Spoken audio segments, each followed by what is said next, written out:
Bonjour à tous. Merci. Je remercie le musée Picasso et la Fondation Palau, tous les membres qui ont contribué à l'organisation de ce congrès. Je suis extrêmement contente d'être avec vous aujourd'hui. Et je suis surtout contente de partager ce temps de parole autour de ce thème qui est si important par les temps qui courent, qui est celui de l'identité, et notamment de la question des identités nationales. Moi qui travaille dans le cadre de mon doctorat sur la réception critique de l'art moderne en France, dans cette période de l'entre-deux-guerres, il m'apparaît très clairement au cours de toutes mes lectures que les problématiques identitaires et que notamment la question des identités nationales ont joué un rôle éminemment important en France dans la réception critique des artistes modernes et plus globalement dans la construction du récit de l'histoire de l'art moderne français et étranger. Alors, comme l'ont montré les communications précédentes, la réception de l'œuvre de Picasso en France a été affectée jusque dans les années 40, voire 50, peut-être même 60 si on pousse un peu, par donc des discours stéréotypés qui ont figé Picasso pendant longtemps dans ce moule de son identité espagnole. Ce fut le cas de Picasso, et comme ce fut de toute façon le cas pour la plupart des artistes étrangers installés en France durant la première moitié du XXe siècle. Alors, le contexte politique et idéologique de la France à cette époque, donc dans l'entre-deux-guerres, est marqué à ce moment-là par la recrudescence et la banalisation surtout des discours identitaires et des discours nationalistes qui sont portés par de grands intellectuels comme Maurice Barrès ou Charles Maurras. Ce contexte idéologique explique en partie, mais en partie seulement, la nette propension donc de certains critiques et historiens de l'art à faire valoir la question de l'identité et notamment à faire valoir les origines des artistes. L'argument des origines devient alors, permet de donner un sens, une explication à l'esthétique d'un artiste et surtout, donc, comme on en a parlé, de le resituer dans une tradition nationale qui lui est propre et par extension qui le place aussi en marge de la tradition artistique française que certains critiques comme Camille Mauclerc et beaucoup d'autres prétendent à ce moment-là comme étant menacée et décadente du fait même de ces influences artistiques venues de l'étranger. Alors, avec davantage de recul sur l'histoire de notre discipline, on observe que la problématique de l'identité n'est absolument pas spécifique à cette période de l'entre-deux-guerres et qu'elle ne s'exprime pas uniquement dans un contexte de recrudescence des nationalismes. La problématique de l'identité trouve également sa source dans la formation même de l'histoire de l'art en tant que discipline et dans l'élaboration de ses méthodes d'analyse. Notre collègue d'historien de l'art français Dominique Jaracé a déjà démontré dans de nombreuses études ces dernières années comment les théories déterministes du XIXe siècle influencèrent la construction de l'histoire de l'art chez des auteurs comme Alfred Michiels ou Hippolyte Taine. Les connaissances en histoire de l'art, qui étaient jusqu'alors régies par le catalogage encyclopédique ou la tradition du portrait, de la biographie d'artistes, vont trouver, donc sous l'influence des théories déterministes, mais aussi sous l'influence de disciplines annexes, comme les sciences humaines, la biologie, l'ethnologie, vont trouver là de nouvelles perspectives historiques et méthodologiques. Hippolyte Taine, j'ai mis ici une illustration d'un de ses ouvrages les plus connus, Hippolyte Taine proposa à cette époque un système méthodologique qui va marquer l'histoire de l'art jusqu'au début du XXe siècle. C'est un système dont la méthode consiste à expliquer les causes de la création artistique en partant du principe que le contexte social, politique, moral, religieux ou encore géographique sont des facteurs déterminants. Ils expliqueraient l'émergence des formes d'art, mais expliqueraient aussi et surtout pourquoi les formes d'expression artistique sont différentes d'un milieu géographique à un autre.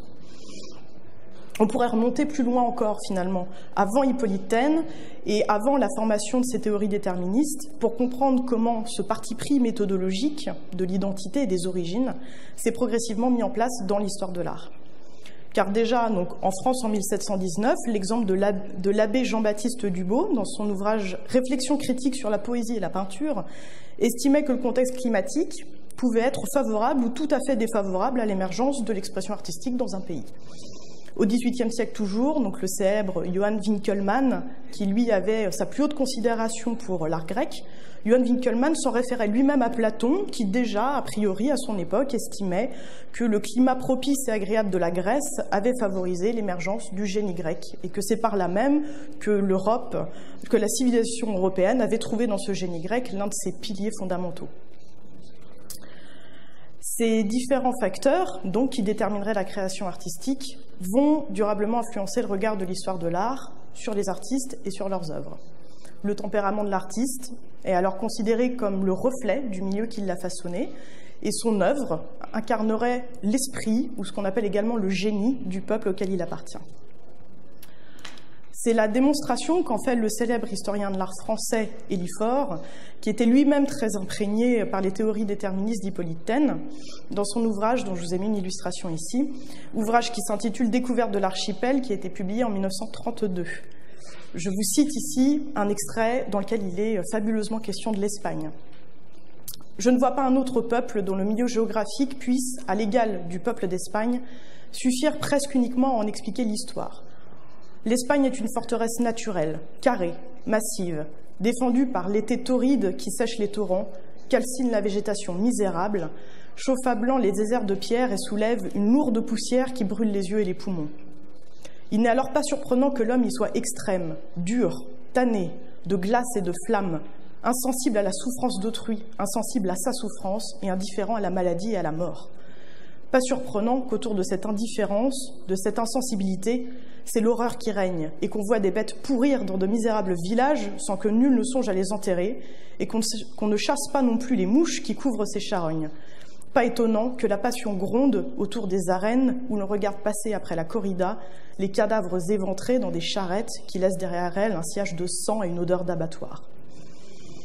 Alors, cette description qui est un petit peu apocalyptique est un exemple parmi d'autres qui vont alimenter une vision fantasmée de l'Espagne à cette époque, qu'Élie Faure, comme d'autres historiens et critiques d'art, décriront très souvent comme une terre très isolée, dure, mystique, comme d'ailleurs, et c'est l'exemple qui est souvent donné, l'illustre très bien les sujets religieux peints par Zurbarán ou El Greco.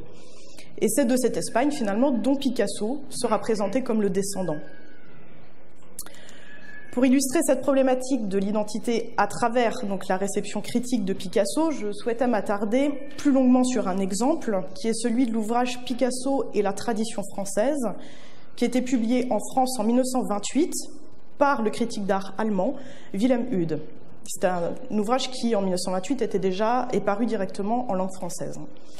Il s'agit d'un ouvrage de synthèse qui entend présenter les évolutions stylistiques et idéologiques de l'art en France depuis l'impressionnisme jusque donc en 1928. Alors l'ouvrage est représentatif d'abord de l'attachement personnel de l'auteur, de Wilhelm Hude, pour Picasso, qu'il a rencontré donc 20 ans plus tôt et dont il a été un grand collectionneur, et surtout représentatif de la conviction de Wilhelm Hude que l'œuvre de Picasso tenait déjà un rôle clé dans l'histoire de l'art moderne qui était en train de s'écrire. Alors, Picasso, déjà le titre, Picasso et la tradition française. On ne saurait pas trop dire de prime abord si le titre signifie démarquer Picasso de la tradition française ou bien l'y inclure. Je vous cite ce passage qui est clair sur en fait, l'objectif de l'ouvrage. Tandis que l'industrie, les sports et l'art luttent encore pour l'unification de l'Europe, il est un domaine où cette unité est déjà réalisée. C'est celui de la peinture. Il existe à l'heure actuelle une peinture européenne. Son siège, son centre, c'est Paris. Cette peinture européenne est déterminée par deux facteurs. D'une part, la tradition française, c'est-à-dire l'idéal latin classique, et d'autre part par Pablo Picasso, c'est-à-dire le grand représentant de l'idéal grec, germain, romantique. Wilhelm Hude présente donc ici les deux piliers qui supporteraient donc à cette heure actuelle la peinture européenne. Et ces deux piliers, qui sont complémentaires pour créer cette peinture européenne, sont pourtant bien dissociés de par leurs origines. Donc on a la tradition française, qui est l'incarnation de l'idéal latin, et Picasso, qui lui incarne l'idéal grec. Pour Wilhelm Hude, ce sont là deux foyers originels de l'art, qui sont bien distincts, et desquels découlent donc des formes d'expression artistique extrêmement différentes. Pour lui, l'âme française, donc cette tradition française qui découle du style latin, est reconnaissable par une expression artistique paisible, harmonieuse, équilibrée, qui sait très bien s'accommoder des dons reçus par la nature. Donc c'est tout à fait en écho avec tout ce qu'on dit depuis tout à l'heure. Donc pour lui, la tendance majeure de l'art français est horizontale, et son moyen d'expression le plus approprié est la surface du tableau. Pablo Picasso, quant à lui, possède les caractéristiques de l'âme gothique qui trouve ses origines dans la Grèce antique. L'Espagne, et surtout l'Allemagne, incarneraient tout particulièrement cette âme gothique, à cette époque, donc en 1928, à travers des formes d'expression artistique qui sont quant à elles l'architecture, la sculpture et la musique, et qui sont par opposition des formes d'expression dites verticales. Voilà. Alors, le problème, c'est surtout de savoir pourquoi affilier, et c'est là ce que je trouve très intéressant, pourquoi affilier Pablo Picasso à cette âme gothique héritée de la Grèce antique. C'est là tout le problème, en fait, de la question des affiliations des origines, c'est que Wilhelm Hude lui-même peine un petit peu à s'expliquer. Je le cite, « Ce serait peine perdue que d'en chercher les causes. Bien entendu, il reste toujours possible de soulever la question de la race en cherchant des traces de Goths immigrés en Espagne. On peut aussi invoquer le caractère indubitablement sombre, gothique et mystique de l'art espagnol, on en revient à cela. Tout aussi bien, on pourrait se baser sur l'origine basque de sa famille et méditer sur les affinités qu'offre la langue basque avec quelques idiomes nordiques. Là, on voit bien aussi l'influence en fait de la philologie à cette époque-là. Et je termine, on a même pensé à l'influence prédominante et catégorique de l'horoscope. Or, mais là ça a tout son intérêt, Picasso est né sous le signe d'Uranos. Alors, ça peut paraître un petit peu absurde, on pourrait même croire que sa démonstration est très limitée, et pourtant, quand il dit Picasso est né sous le signe d'Uranos, c'est là que prend justement tout l'intérêt de son texte et de sa démonstration. Donc, Picasso, né sous le signe d'Uranos, incarne l'esprit gothique dans sa totalité. Voilà, je le cite encore, comment Wilhelm Hude décrit cet esprit gothique. À l'instar des cathédrales du Moyen-Âge, fusant avec ferveur vers le ciel à la rencontre de Dieu, à l'instar de l'art grec, prenant son essor vers le royaume sublime de la perfection, l'âme de Pablo Picasso, s'arrachant à la glèbe affligeante de la réalité banale, cherche l'idée platonicienne, éternelle, le principe supérieur des choses, le supraverum. Et c'est cette configuration intérieure que nous qualifions de gothique. Je trouvais que ça se répondait bien. C'est plus tardif, mais bon. Voilà. Cette configuration intérieure que nous qualifions de gothique, je m'arrête sur ce terme parce que on pourrait comprendre que Picasso porte en lui un caractère moral, psychologique ou même physiologique qu'il aurait donc hérité des Grecs qui deviennent par là même ses ancêtres directs. Et alors cette description d'un Picasso en quête du principe supérieur des choses nous rappelle donc l'image fantasmée que donne Élie-Faure, que je vous ai citée jusqu'avant, puisque là, il est ici question également du détachement de la vie terrestre, de mysticisme et puis de quête d'un ordre supérieur. Mais là où je trouvais intéressant, Élie-Faure et Wilhelm Hude se rejoignent d'autant plus, c'est que lorsque Wilhelm Hude nous parle donc de cette configuration intérieure de Picasso, ça me fait penser à Élie-Faure qui, juste un an avant 1927, il publiait L'Esprit des formes, comme un ouvrage extrêmement important sur la fin de sa carrière notamment. Et dans L'Esprit des formes, Élie-Faure, lui, ne parlait pas de configuration intérieure, mais il parlait de continuité spirituelle. Et là, ça, c'est une question qu'on retrouve beaucoup dans ces années-là chez Faucillon ou chez Élie-Faure, qui est la question, en fait, de la continuité entre les formes d'art à travers l'histoire et à travers le temps. Donc, pour Élie-Faure, comme finalement pour Wilhelm Hude ici aussi, il existerait une solidarité universelle dans l'art qui unit, Élie-Faure le dit, unissant tous les gestes et toutes les images des hommes, non seulement dans l'espace, mais aussi dans le temps. Et c'est ce que nous rappelle en fait Wilhelm Hude ici, puisque l'art de Picasso se trouverait dans cette continuité spirituelle avec l'art de la Grèce antique. Et pour cause, Wilhelm Hude l'explique comme cela. Pour lui, l'art grec n'incarne absolument pas les principes de mesure et de sérénité qu'on lui prête si souvent. Tout au contraire, l'âme grecque, dit-il, c'est le cri de désespoir traversant Hésiode, les combats contre les titans et la mutilation d'Uranos. Et cet art, donc, qui est d'apparence si paisible chez les Grecs, ils l'ont conçu pour venir contrecarrer ces horreurs qui traversent dans leur quotidien. Et il dit, de même que les Grecs, oppressés par la réalité naturelle, Picasso a dépassé dans son œuvre la réalisation accidentelle et décevante des choses pour en pénétrer l'idée et l'essence même. Et Wilhelm Hude nous donne ici une image qui ressemble presque à une épopée dont Picasso serait le héros, qui décrit donc la période cubiste comme une lutte éperdue et émouvante entre l'artiste et les éléments du tableau. Et c'est à travers une lutte dont il fut tantôt vainqueur et tantôt vaincu, une lutte de plusieurs années où Picasso a contraint l'objet, l'a déformé pour finalement aboutir à la mise à mort du tableau, que Picasso, comme les Grecs, dépasse ainsi sa propre condition pour faire naître un style nouveau et donc son propre destin. À mon sens, l'ouvrage ici ne contribue pas uniquement, de Wilhelm Hude, ne contribue pas seulement à modeler l'identité de Picasso en tant qu'il serait espagnol, gothique ou grec, mais je trouve qu'il est à la fois cela et plus encore. Et en définitive, il apparaît comme un artiste extrêmement isolé dans sa quête du dépassement de sa propre condition. Et il devient, à mon sens, cet artiste, cette figure d'artiste que l'on met toujours en avant aujourd'hui en parlant du mythe Picasso, c'est-à-dire le mythe du génie qui vient surpasser les époques et surtout surpasser toutes les catégories de l'histoire de l'art. Alors cet exemple, je voulais le mettre en rapport avec un second sur lequel je terminerai, qui est un autre exemple de publication beaucoup plus tardif, donc celui-ci, qui est un ouvrage collectif qui s'intitule « Les problèmes de la peinture », donc qui est paru en 1945, donc 17 ans après celui de Wilhelm Hude. Cet ouvrage-là nous livre une image de Picasso qui va à la fois situer la permanence de cette identité espagnole, que l'on retrouve par résurgence tout au long de l'ouvrage, et en même temps, cet ouvrage vient entériner justement cette figure d'artiste exceptionnel, cet artiste de génie qui est absolument au-dessus de toutes les catégories qu'on pourrait créer, dans laquelle il ne rentre absolument pas. Sur les 10 sections thématiques de l'ouvrage, il y en a une des premières, qui est intitulée « Les directeurs de conscience ». Le titre est très éloquent. Et parmi ces directeurs de conscience, il y a forcément Picasso, qui a d'ailleurs une place privilégiée, puisqu'il a le droit à un chapitre à part entière. Il ne fait que 3 pages, mais tout de même un chapitre à part entière. Et donc, dans ces directeurs de conscience, nous avons Pablo Picasso, Henri Matisse, Pierre Bonnard, Georges Braque et Georges Rouault. C'est-à-dire 4 Français et un Espagnol.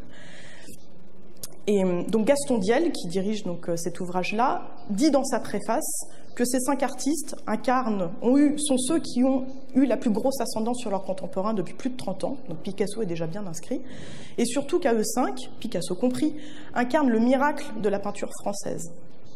Donc je rappelle qu'on est en 1945, ce qui est forcément une date importante, puisque la France célèbre la fin de la guerre, sa libération. Et surtout, là je ne pourrais pas donner dans le détail, mais quand on regarde bien les intervenants dans cet ouvrage montre bien comment la France cherche après la guerre à retrouver cette image de leadership artistique et culturel qu'elle avait fait valoir avant le début du conflit. Donc inscrire Picasso ici dans l'histoire de la peinture française, dans ce miracle de la peinture française, c'est absolument pas un hasard fortuit, on pourra en débattre pendant longtemps. Mais en tout cas, ce qui m'intéressait ici, c'était de voir que sa condition de peintre espagnol demeure toujours très prégnante. C'est en tout cas l'image qu'en donne l'abbé Maurice Morel, qui est chargé donc, du court chapitre dédié à Picasso. Et Maurice Morel dit voir dans le courage et la ténacité de Picasso la marque de ses origines espagnoles, c'est-à-dire d'un pays où la vie est un songe, où la terre est faite de cendres, de feu, et qui conduit à l'hallucination et à l'extase. On retrouve toujours en 1945 un petit peu ces mêmes clichés. Les Vierges éplorées, les plaies des martyrs constituent pour Maurice Morel, pour l'auteur, un répertoire visuel qui est bien propre à l'Espagne et qui dit retrouver chez Picasso, lorsque, je le cite, « d'une selle de bicyclette, d'un guidon et d'un bras humain, son génie plastique fait un minotaure affolé ».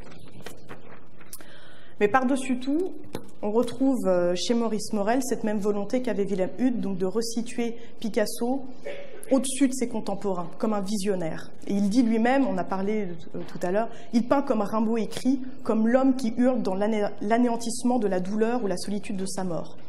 Et c'est là ce qui donne un sens tragique à ces mots lorsque Picasso nous dit « ma peinture est mon affaire personnelle ». C'est l'impossibilité même où est cet homme de s'accommoder à la condition humaine et d'accepter les lois physiques de la planète qui le font élaborer des prototypes qui nous viennent d'une autre humanité et d'un autre cosmos.